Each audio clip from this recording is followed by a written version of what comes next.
Asal-usul Kota Jember, versi 1. Pada zaman dulu, saat Pulau Jawa masih lebih banyak hutan belantara dibanding populasi yang ada, manusia seringkali melakukan perpindahan untuk mencari tempat yang lebih baik. Ini bercerita tentang dua kelompok migrasi. Kelompok pertama berasal dari suku Jawa, Jawa Timur pedalaman, seperti Kediri, Tulungagung, Trenggalek, Blitar, Bojonegoro, Ponorogo dan sekitarnya. Kelompok migrasi kedua adalah dari suku Madura. Kedua kelompok tersebut mencari tempat yang lebih baik dari sebelumnya. Keduanya bertemu pada satu titik. Kelompok pertama dari suku Jawa berkata, "Nang kene ae, lemah hesik Jember." Artinya, di sini saja tanahnya masih luas. Kelompok kedua dari suku Madura juga berujar, "Iye, neng dinak bei, tanah nagik Jember." Artinya, iya di sini saja, tanahnya masih luas. Begitulah awal terjadinya akulturasi, percampuran kebudayaan. Seiring dengan berjalannya waktu, kata-kata Jember dan Jember berevolusi menjadi seperti yang kita tahu sekarang, Jember. Versi 2. Dahulu kala, di tepi pantai selatan Pulau Jawa terdapat kerajaan makmur dan tentram. Rajanya arif dan bijaksana. Segala hasil bumi negerinya dimanfaatkan untuk kesejahteraan rakyat. Karena itulah, rakyatnya hidup makmur. Kemakmuran kerajaan itu mengundang decak kagum dari kerajaan-kerajaan lain. Namun, juga mengundang niat jahat sekelompok bajak laut. Mereka ingin menaklukkan dan menguasai kerajaan itu. Ketika para pengawal kerajaan sedang lengah, kelompok bajak laut menyerang. Menghadapi serbuan mendadak itu, pasukan kerajaan kalang kabut. Raja ikut berjuang langsung untuk mempertahankan kerajaannya. Namun ia lalu gugur dalam serangan itu.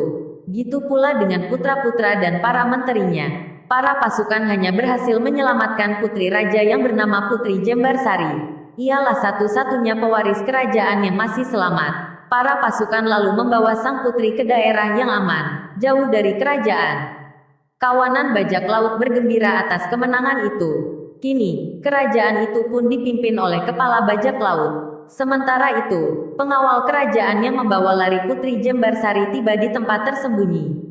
Selama dalam persembunyian, Putri Jembersari diajarkan berbagai ilmu bela diri. Putri Jembersari pun dapat dengan mudah menerima berbagai ilmu itu.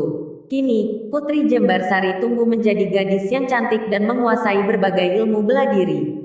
Ia pun lalu diangkat menjadi pemimpin. Di daerah itu Putri Jembersari dan pasukannya membuka hutan belantara menjadi sebuah perkampungan yang aman. Lama-kelamaan, banyak orang dari luar daerah berdatangan, lalu bermukim di sana. Akhirnya, daerah itu menjadi sebuah kerajaan kecil yang dipimpin oleh Putri Jembersari. Sementara kerajaan Putri Jembersari semakin besar, tidak demikian halnya dengan kerajaan para bajak laut yang makin terpuruk. Rakyat daerah itu tidak puas dengan pemimpinnya hingga sering terjadi pemberontakan. Dalam pemberontakan yang terakhir, Raja Bajak Laut tewas. Rakyat di kerajaan bajak laut lalu mencari Putri Jembersari. Mereka meminta Putri Jembersari mengambil alih kembali kerajaan bajak laut dan meneruskan tahta ayahandanya. Namun, Putri Jembersari bingung. Ia berpikir, aku kan sudah memiliki kerajaan sendiri. Kalau aku menjadi ratu di kerajaan bajak laut, siapa yang akan memimpin kerajaan ini? Namun, penasihatnya memberi usul. Kata penasihat kerajaan, lebih baik kedua kerajaan itu digabung saja. Pasti rakyat kedua kerajaan tidak akan keberatan. Putri Jembersari lalu memutuskan, baiklah, itu usul yang baik. Aku setuju untuk menggabungkan dua kerajaan ini. Usul itu pun dilaksanakan. Kini, kerajaan yang dipimpin Putri Jembersari makin luas. Ternyata, masih saja ada yang iri hati dengan kesuksesan Putri Jembersari. Ketika mengadakan kunjungan keluar kota, Putri Jembersari dan pasukannya diserang oleh orang yang iri hati. Karena tidak siap menghadapi serangan mendadak, Putri Jembersari gugur. Seluruh rakyat berduka. Untuk mengenang jasanya, nama Putri Jembersari diabadikan menjadi nama kerajaan itu, yaitu Kerajaan Jembersari. Lama-kelamaan, nama itu berubah menjadi Jember dan tetap abadi sampai sekarang. Jember terletak di Jawa Timur. Versi 3. Alkisah ada putri Raja Brawijaya bernama Endang Ratnawati. Putri ini cantik jelita hingga membuat para pria ingin berlomba melamarnya. Tapi rupanya sang putri selalu menolak lamaran karena masih belum mau berumah tangga. Sang putri lalu berniat menyepi. Sang putri keluar masuk hutan hingga berada di suatu daerah terpencil. Saat putri mandi di sungai Jompo, datanglah seorang satria yang menggodanya. Hingga akhirnya satria menodai sang putri. Sang putri pun sedih, dan karena larut dengan kesedihannya sang putri akhirnya mengeluh. Jember, Jember, badanku sudah kotor ternoda. Lalu ia pun bunuh diri di sungai itu. Mayatnya kemudian ditemukan oleh orang dan dicarilah keluarganya. Karena tidak ketemu maka dikuburkanlah sang putri di tepi sungai Bedadung. Raja Brawijaya pun mencari-cari putrinya yang tak kunjung pulang. Hingga akhirnya terdengar kabar kalau sang putri sudah dikuburkan di suatu tempat yang akhirnya dikasih nama Jember, gumaman dari sang putri saat mengeluh. Versi 4. Dulu Jember adalah sebuah hutan yang lebat dengan pohon yang sangat besar. Sebegitu besarnya pohon tersebut, orang dewasa tidak bisa merangkul dan mempertemukan jemari tangan kiri dan kanannya. Butuh lebih dari satu orang untuk merangkul sebatang pohon. Selain hutan dan segala isi di dalamnya, yang ada hanya sungai, gundukan tanah, dan lautan rawa. Jikapun ada tanah yang terhampar, bisa dipastikan tanah tersebut adalah tanah yang becek.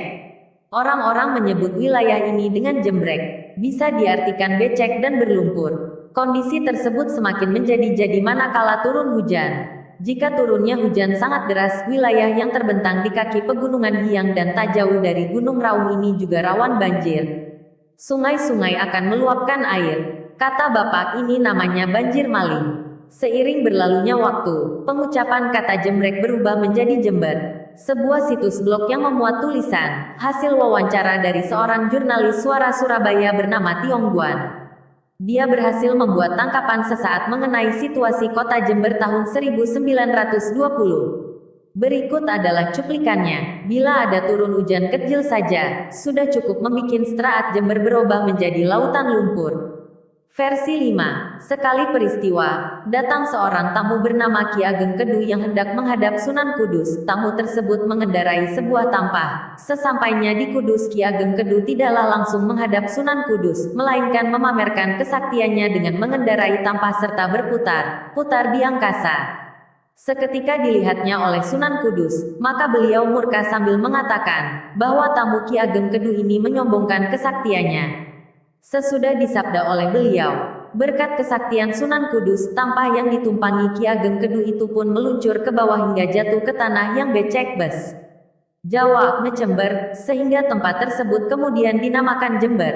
Versi ke-6, Kabupaten Jember dibentuk berdasarkan Statsblad nomor 322 tanggal 9 Agustus tahun 1928 dan sebagai dasar hukum mulai berlaku tanggal 1 Januari tahun 1929.